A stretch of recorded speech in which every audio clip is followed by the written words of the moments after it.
For the past 5.5 years, I've been lifting very consistently, but it's all been a complete waste of time.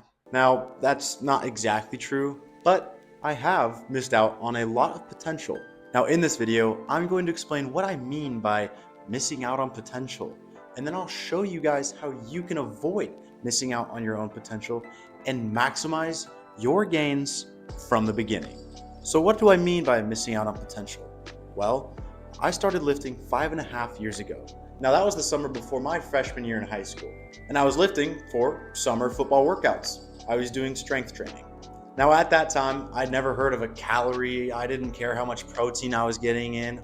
I had no idea what muscle hypertrophy was. I just did the back squats and the bench press and the power cleans that my coach told me to.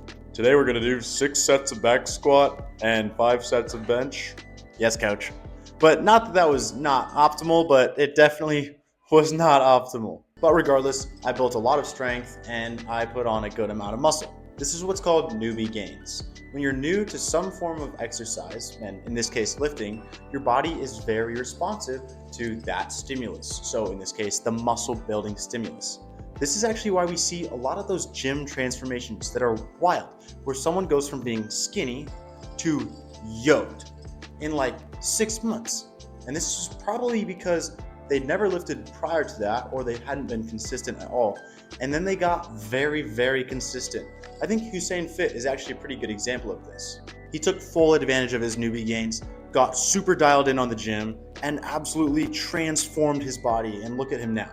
But later into high school, around my junior year, I started becoming very interested in bodybuilding and chasing that lean physique, the aesthetic of bodybuilding. I saw guys like David Lade and Alex Eubanks, and I really wanted to chase that physique. But my problem was that I had a six-pack, and I was obsessed with keeping it. I'd had a goal since like the 5th grade to get a six-pack, and once I had it, I didn't want to let it go. Now, I was afraid to bulk up because I didn't want to lose my six-pack. So for my junior and senior year of high school, because I was afraid to bulk, I didn't really gain any muscle.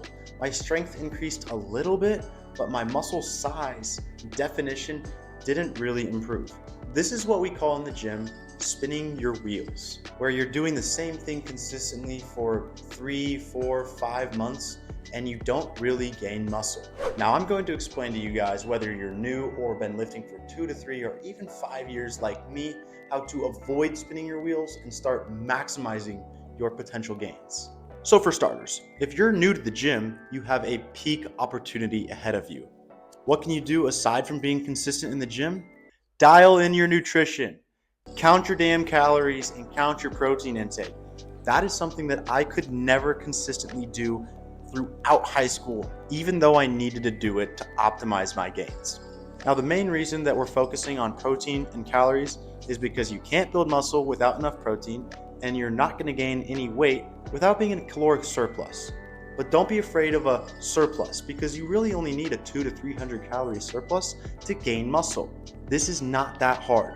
Put in a ChatGPT how much you weigh, your height, your activity level, and what your goals are. And it can estimate pretty well what your macro needs are.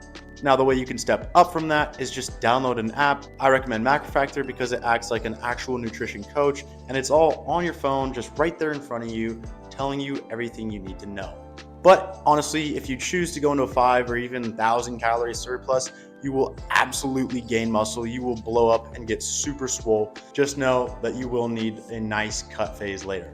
But for you guys that have been lifting for 2 to 3 or even 5 years like me, your process is a little bit different. You need to evaluate yourself. Are you happy with how you look? Are you happy with your strength in the gym?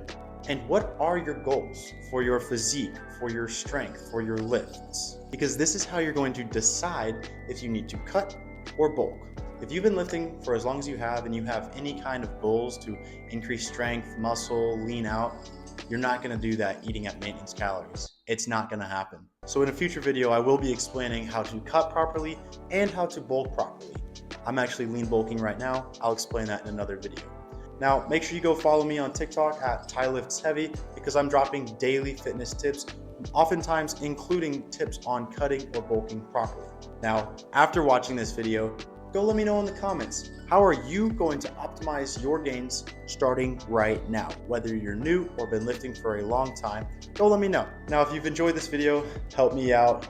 Leave a like and smash that subscribe button, and I will see you guys in the next video.